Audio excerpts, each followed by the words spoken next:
Good evening. How we doing tonight? Um, Wanted to do a video, and I was been spending the day just figuring out what type of topic, and it hit me. Um, a lot of my videos that I do talk about eclectic paganism, on how it is kind of a bad thing in my eyes, and a very that is one side of the spectrum.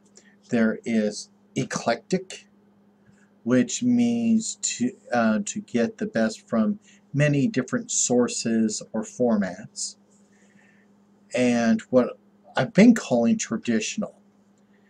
And traditional meaning to hand down from one generation to the next. And I think I need to define the differences between the two as kind of a help me out and kind of maybe help some other people out. You see, my video that I did a few days ago caused kind of a big stir in the pagan community online. Got 20 thumbs down, which don't mean much to me, but I also got some thumbs up. I got plenty of comments supporting me, and I was just thinking about it, how, one of the greatest things about paganism is that we are such a wide variance of people. We're all individuals, and we treasure that aspect tremendously. I had people agree with me with what I said. I had people disagree with me. Can't please everybody all the time. So, time to move on, right? Yeah. Drink too much Pepsi. So like I said, it seems to be like two main camps in paganism. Your eclectics and your non-eclectics. And I want to give those non-eclectics a good name so that, I can interact with them more. And I went through my dictionary, and I went through a thesaurus, and trying to find a good name. And I like traditional, but because it says from one generation to another, it's kind of hard to be traditional when you're solitary. I have no known relatives that are pagans that can hand anything down to me. So I have to build my foundation, my tradition, my beliefs on what I've read in books, what I find online, and with my interactions with people. So that's a daunting task.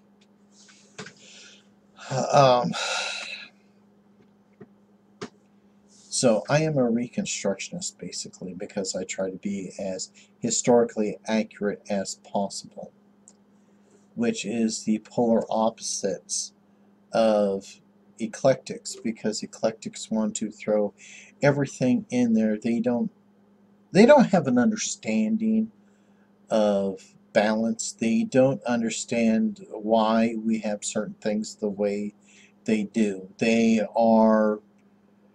I know some people aren't going to like this, they seem to be this happy-go-lucky group, and they cherry pick what they want, and there they go.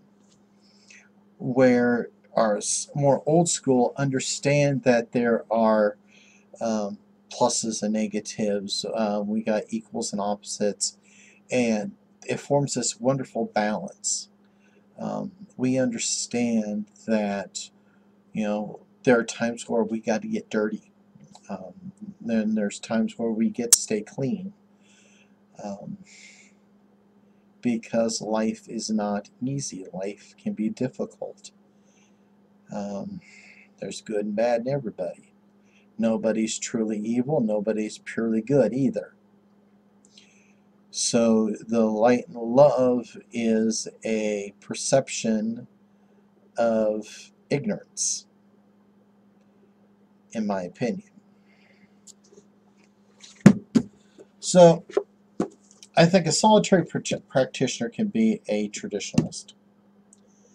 The bad thing I hate about that is that Christians and Muslims and that, then when that word traditionalist comes along, it usually means zealot. You know, traditionalist Christians are usually considered um, pretty in your face, and that's not what we are. We're pagans. We have our opinions. We want to protect our beliefs, but we're not really in your face. So I was thinking something along the lines of historically accurate pagans, or old school. Nothing like old school.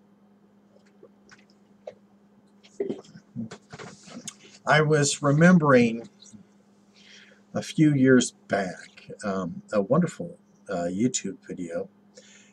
This one young lady was given a book review on Silver Ravenwolf, and I double checked and she was right on this. If you go to Amazon.com and you look at some of her books, you're going to find a lot of people giving her 5 stars and a lot of people giving her 1 star. And it's because the pagan community has basically 2 sides to it. You have the New Agers, the Eclectics, that just love her. They're giving her 5 stars because what they see, they're reading with very little structure in their understanding of paganism. So they just absolutely love Silver Ravenwolf. They're just going, she's wonderful. You gotta buy this book. And then there's the traditionalists, us reconstructionists, us historically accurate people. We're more likely to going, love the book, gotta buy it.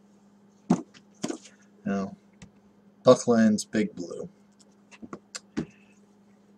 The Wiccans hate it, so we love it, and vice versa.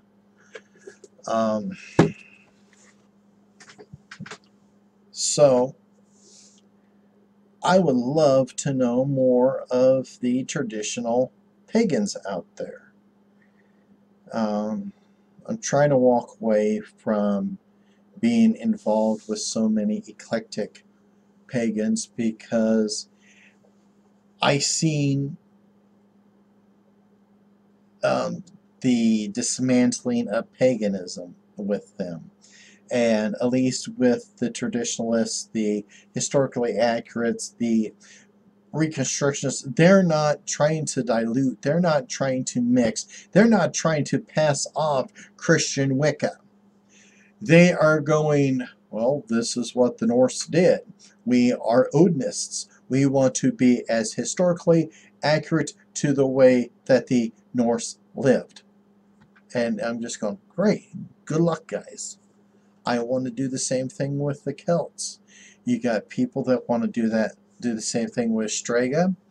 You got people that want to take a path and follow it.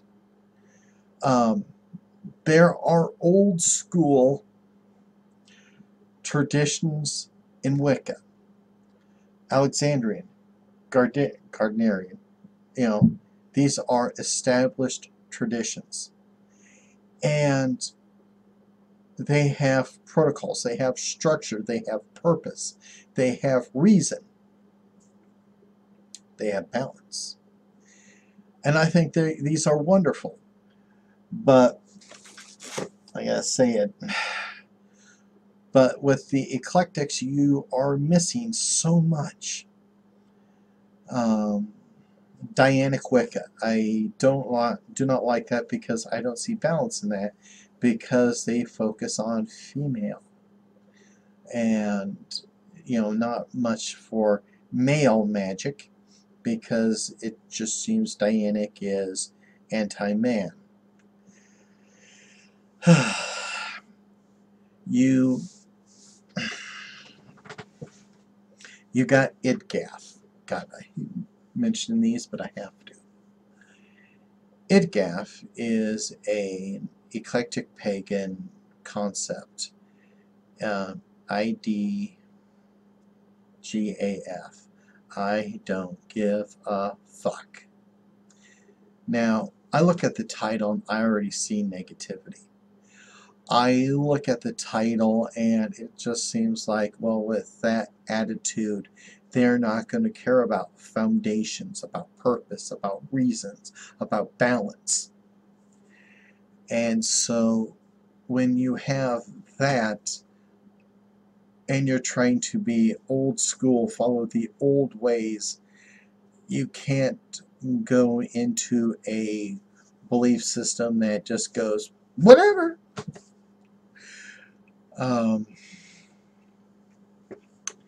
Being a traditionalist would also mean some of this pop culture stuff is just going to be thrown out the window.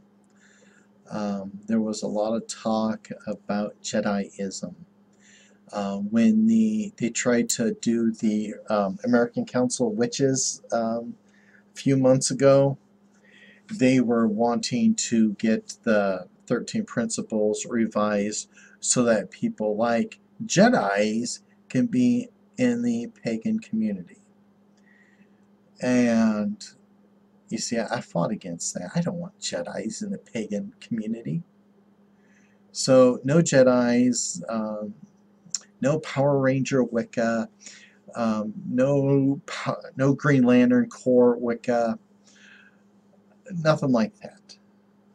And I think that is what we need to do. We need to focus on traditional Wicca, not traditional Wicca, traditional paganism. All Wiccans are pagans, but not all pagans are Wiccans. Always remember that. So many times I get so caught up talking about Wiccans and pagans that I sometimes got a little screwy. One of the biggest problems that we have in the pagan community is the lack of teachers.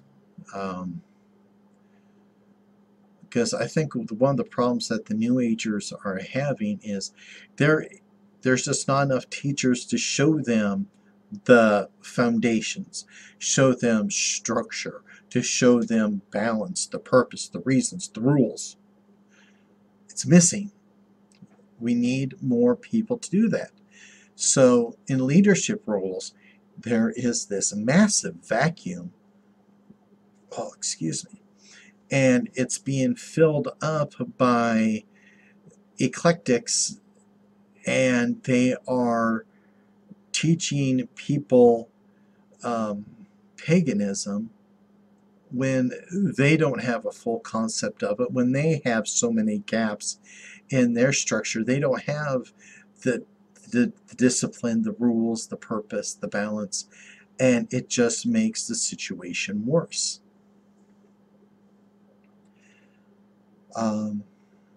In the video that I made, I'm going to be referencing that here.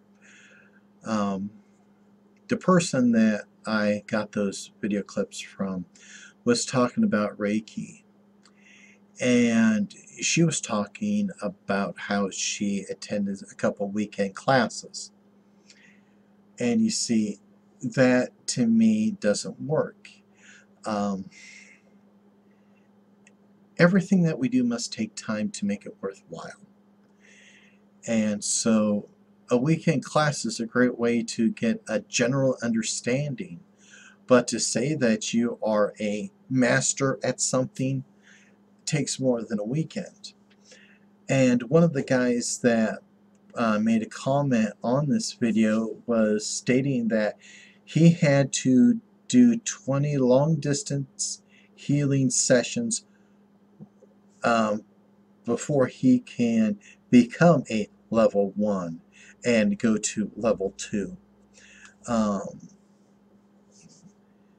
It's like some of the teachers out there, they have their courses, and they want to spend a weekend teaching you whatever subject.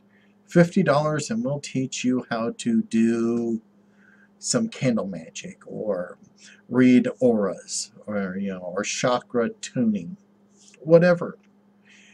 And I think that's wrong, because I believe that it takes longer than that.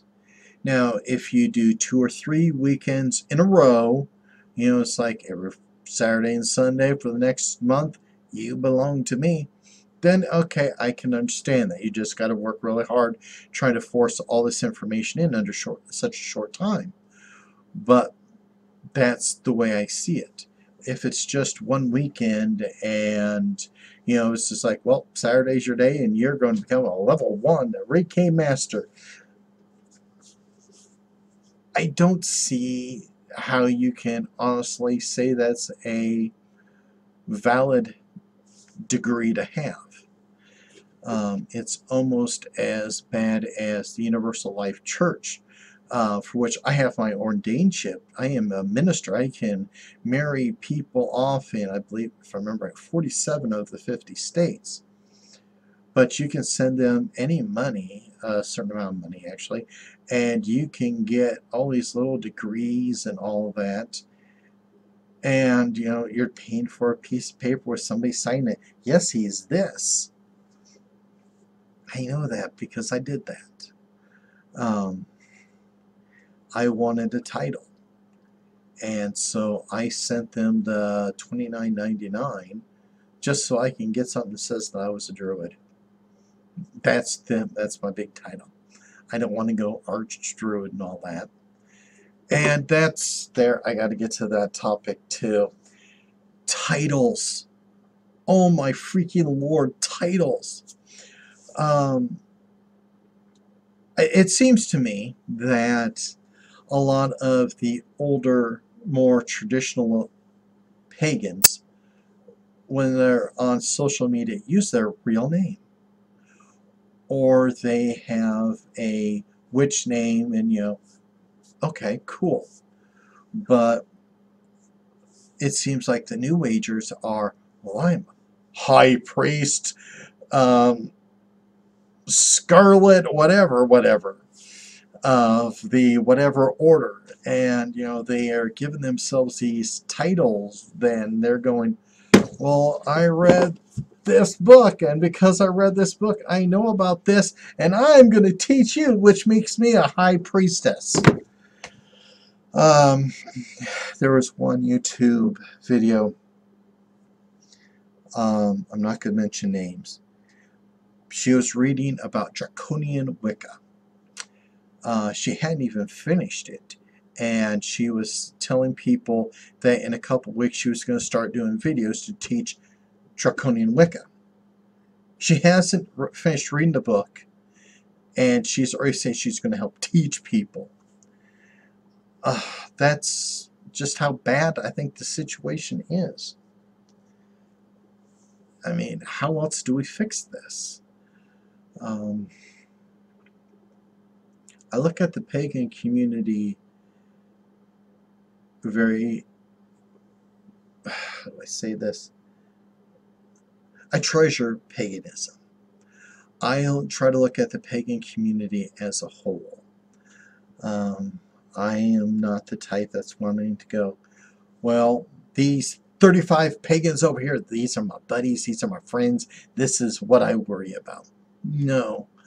I worry about the thousands of pagans, not just in the United States, but worldwide.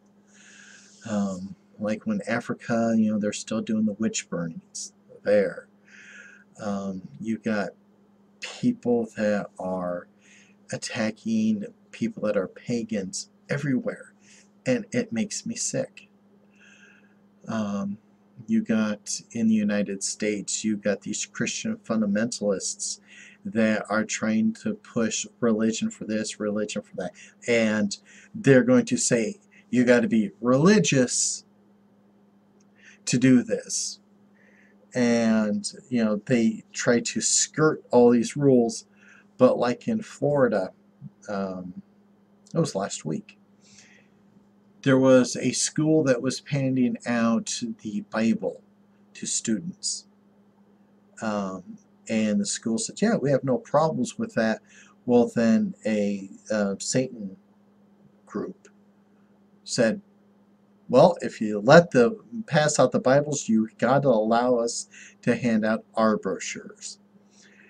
And they tried to fight it, and once they realized they had no choice, the school council basically said, we'll ban all religious material, because they would rather have nobody's religious material handed out if, over having some kids receive something about paganism or Satanism and all that. And it's just, I'm getting off topic. Do you agree with my concepts between eclectic paganism and traditional paganism? Like I said, I hate the idea of saying traditionalism because a lot of people put zealot into context there, and that's not what I want. I want traditional just meaning old school. If we have to go around saying that we're old school pagans, maybe that's what we have to do.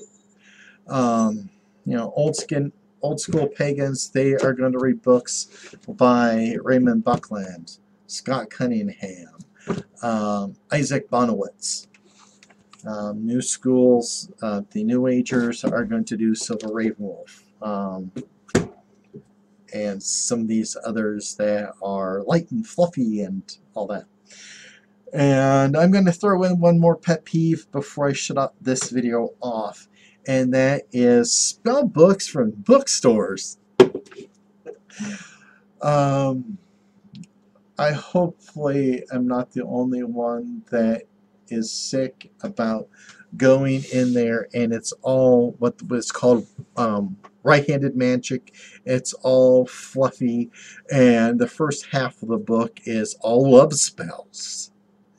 And then another quarter of the book is money spells, and then it's some odds and ends stuff. But it's always seems to be the first half is about love. And that is kind of goes back to my topic here. It seems like the New Agers, the Eclectics, are wanting sugar and spice and everything nice and cherry picking it all the way. Where us old schools, traditionalists, we want some of the dirt involved. We want not just right-handed magic, we want left-handed magic, because we know, if you're an old school, you know the phrase, we don't take shit, and you better watch out what happens when you piss off a witch. So anyway, I'm going to end this video now. I hope all of you have a wonderful night. And please leave some comments below. I would like to know how you perceive yourself and the difference between eclectic and what I'm kind of calling old school traditional paganism. All right? Take care. Be at peace.